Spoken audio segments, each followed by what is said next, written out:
حضور نے ارشاد فرمایا آیات المنافق ثلاث، منافق کی علامتیں تین ہیں۔ جس شخص کے اندر یہ علامات ہوں تو وہ اس نیت سے سنیں کہ آج ابھی اسی وقت میں یہ مصمم عزم کرتا ہوں کہ اپنے سے کھرچ دوں گا ان چیزوں کو، اور اپنے من کو، اپنے اندر کو، اپنے باطن کو ان غلاظتوں سے پاک کروں گا۔ اور عملی موضوعات پہ بات کرنے کا میرا مقصود بھی یہی ہوتا ہے کہ ہماری زندگی میں سب سے پہلے اپنی زندگی میں اور پھر میرے ملنے والوں کی زندگی کے اندر عملی طور پہ تبدیلی پیدا ہو۔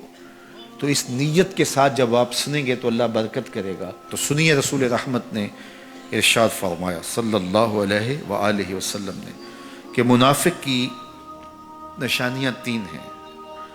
ان میں سے ایک اذا حدث کذب، جب وہ بولتا ہے تو جھوٹ بولتا ہے۔ یہ منافق کی علامتوں میں سے ایک علامت ہے کہ اس کی زبان جھوٹ کی عادی ہوتی ہے۔ زندگی میں جھوٹ سے اپنے آپ کو بچائیں، یہ زہر قاتل ہے، اندر اجاڑ دیتا ہے، آپ کا معاشرے سے اعتبار ختم کر دیتا ہے اور آپ کی رسوائی کا سبب ہے۔ دوسرا ارشاد فرمایا وَإِذَا وَعَدَ أَخْلَفَ، جب وہ وعدہ کرتا ہے تو وعدہ خلافی کرتا ہے۔ یہ منافق کی علامت ہے کہ وہ وعدہ پورا نہیں کرتا۔ میرے حضور کسی سے وعدہ کرتے ہیں کہ تیرے آنے تک یہاں کھڑا ہوں، اور وہ جا کے بھول جاتا ہے۔ میرے حضور 3 دن کھڑے رہتے ہیں، 3 دن کے بعد اچانک وہاں سے گزرا، دیکھا تو حضور کھڑے ہیں۔ بڑی شرمندگی ہوئی، ڈرتا ہوا آگے بڑھا، صرف اتنا کہا یار تو نے مشقت میں ڈال دیا۔ 3 دن تک میرے حضور کھڑے، اور میں کہتا ہوں وہ تو 3 دن بعد واپس آ گیا۔ وہ نہ آتا 3 سال بھی کھڑا رہنا ہوتا، میرے حضور کھڑے رہتے کہ میں نے اس سے وعدہ کیا ہوا ہے۔ اور میں اور آپ دیکھیں کہ ہم کہاں کھڑے ہیں۔ ہم کسی سے وعدہ کریں، ہم خود وعدہ کرتے ہیں تمہیں 6 ماہ کے بعد پیسے دیں گے، وہ بیچارہ 6 ماہ کے بعد بھی جو ہے وہ 1 ماہ اور اوپر گزار لیتا ہے کہ چلو کوئی بات نہیں ہے، اور ہم اس کی موت کی دعا کر رہے ہیں یا اللہ فوت ہی ہو جائے تو اچھی بات ہے۔ تو پھر ہم کہیں کہ اللہ کی رحمتیں ہمیں نصیب ہوں، یار وعدہ کیا ہے اپنا تن بھی بیچ کے دینا پڑے تو دیں۔ جو وعدہ کیا ہے جہاں کھڑے ہوئے ہیں وہاں کھڑے رہیں گے، چاہے اس کی کتنی بھی اذیت ہمیں کیوں نہ سہنی پڑے۔ جب وعدہ کیا ہے تو پھر اس کو پورا کرو۔ تیسری بات میرے حضور نے ارشاد فرمائی وَإِذَا تُؤْمِنَ خَانَ، جب اس کے پاس امانت رکھی جائے تو خیانت کرے۔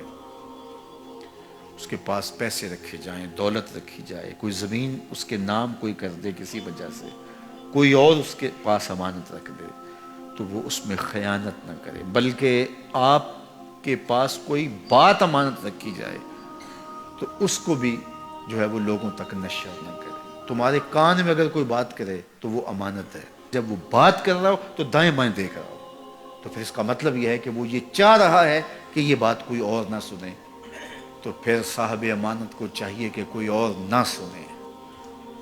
یہ امانت ہے اور اس امانت کو پورا کیا جائے۔ اور چوتھی علامت یہ ارشاد فرمائی منافق جب کسی سے لڑ پڑتا ہے تو گالیاں دیتا ہے۔ ہمارے دین نے ہمیں گالی دینے سے روکا ہے۔ اپنی زبان کی پاکیزگی اور اپنی زبان کی طہارت کا سامان کیجیے۔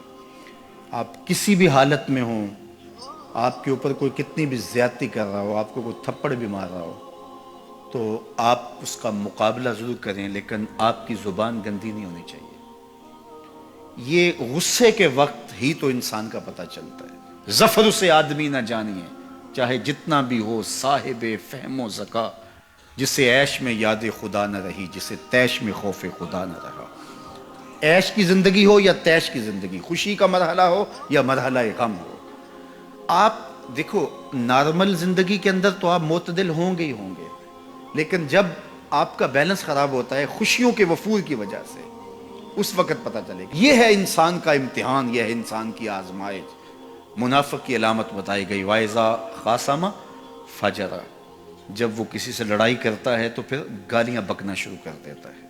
یہ منافقوں کی علامات میں سے ایک علامت ہے، جب وہ لڑتا ہے تو گالیاں بکتا ہے، جھوٹ بولتا ہے، امانت میں خیانت کرتا ہے، اور عہد کرے تو اس کی پاسبانی نہیں کرتا۔